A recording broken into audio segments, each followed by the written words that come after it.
Bismillahirrahmanirrahim. Hurmatli tinglovchilar, bugun o'tgan safarga, o'tgan vaqtda berilgan ma'lumotlarni davom ettirmoqchiman. Qishloqlarda qadimdan balog'atga yetgan qizlar borligini reklama qilishni imkoni bor edi. Bu udim tong otmay bu qiz o'z hovlisini, ikki qo'shnisini, darvozasini, atrofini supurib, sidirib, suv sepib qo'yadilar.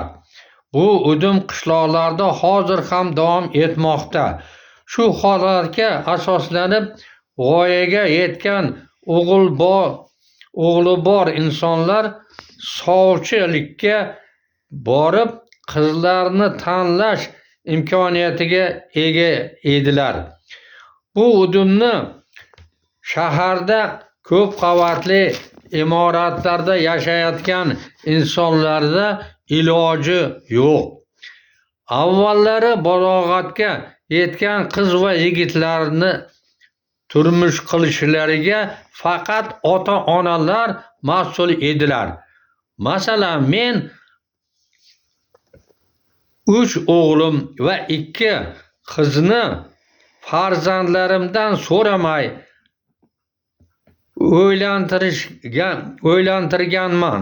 Men ham turmush qurganimda chimbildiqdagina o'tirib, oyna ko'zguda turmush o'rtog'imni ko'rganligimni eslatmoqchiman.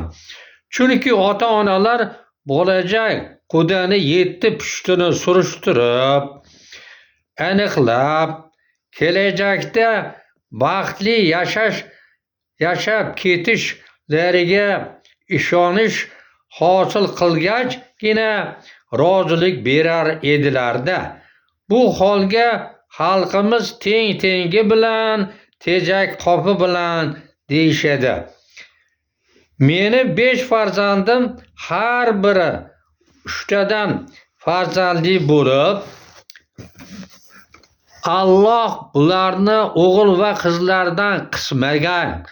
Ayrimlarda 2 o'g'il, 1 qiz, ayrimlarda 2 qiz, 1 o'g'il nabiralarimga ega qilib 16 nabira, hatto 3-8 ta chevaraga bobo qilib qo'ydi.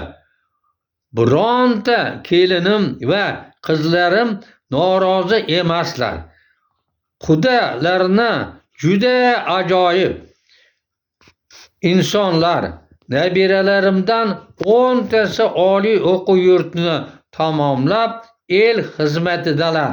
Bu yil 2 nabiram Toshkentdagi 2-meditsina akademiyasiga talabasi bo'lib o'qishni davom ettirmoqdalar. Allohga shukr, baxtli yashamoqdaman.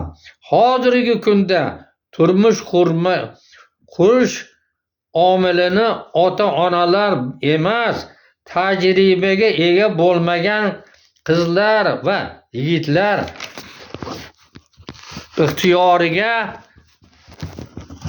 topshirib qo'yildi.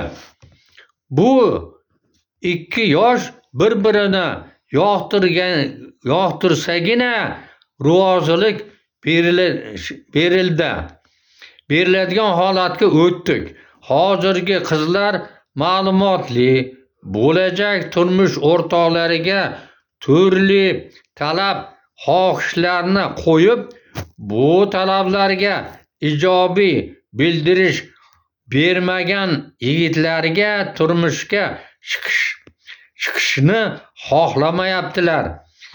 Xullas, yigitlarni tanlash asosida yoshlari o'tib ketib 26-30 yoshga to'lgan